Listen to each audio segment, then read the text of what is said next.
The Very Noisy Night by Diana Hendry and Jane Chapman. It was the middle of the night, and Big Mouse was fast asleep in his big bed. Little Mouse was wide awake in his little bed. Big Mouse, called Little Mouse. I can hear something rushing round the house, huffing and puffing. Big Mouse opened one eye and one ear. It's only the wind, he said. Can I come into your bed? Asked Little Mouse.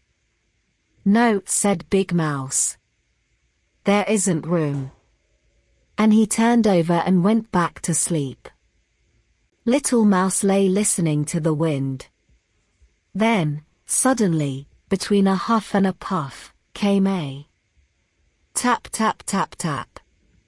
Little Mouse climbed out of bed, opened the front door just a crack and peeped out. Whoosh! Went the wind, but there was no one outside. Big Mouse, called Little Mouse.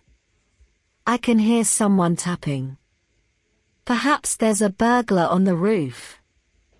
Big Mouse got out of bed and opened the bedroom curtains. Look, he said, it's only a branch tapping on the window. Go back to sleep. Can I come into your bed? Asked Little Mouse. No, said Big Mouse, you wriggle. Little Mouse lay in his own bed and listened to the wind huffing and puffing and the branch tap-tapping and someone calling woo, woo. Little Mouse climbed out of bed again. This time he looked under it. Then he looked in the wardrobe, and feeling frightened he cried, Big Mouse, I think there is a ghost in the house, and it's looking for me. It keeps calling hoo-hoo. Big Mouse sighed, sat up and listened. It's only an owl, he said. It's awake like you. Can I come into your bed? Asked Little Mouse. No, said Big Mouse. Your paws are always cold.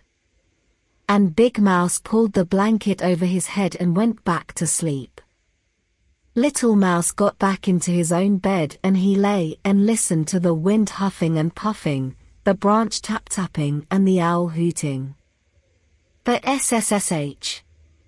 What was that? Big Mouse, he called. I think it's raining inside, and a Little Mouse jumped out of bed and fetched his red umbrella. Big Mouse got out of bed too. He opened the front door. Be quiet, wind, he said, be quiet, branch.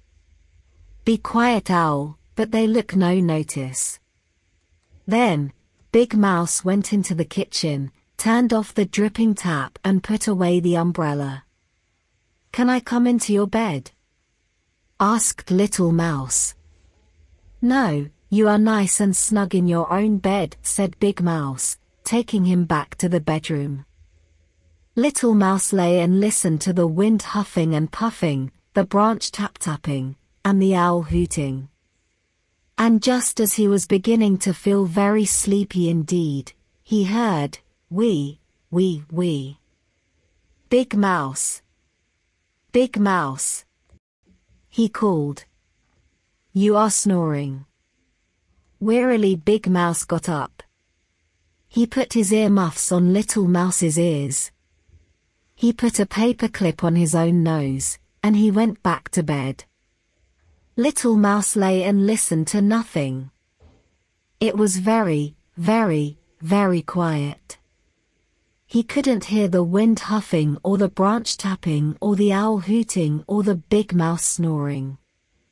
It was so quiet that Little Mouse felt he was all alone in the world.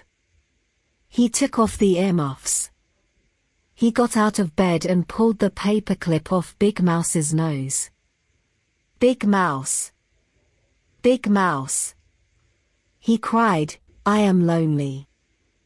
Big Mouse flung back his blanket. Better come into my bed, said.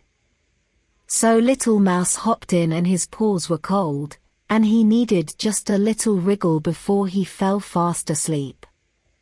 Big Mouse lay and listened to the wind huffing and puffing and the branch tapping and the owl hooting and the little mouse snuffling, and very soon he heard the birds waking up. But neither of them heard the alarm clock, because they were both fast asleep. The end.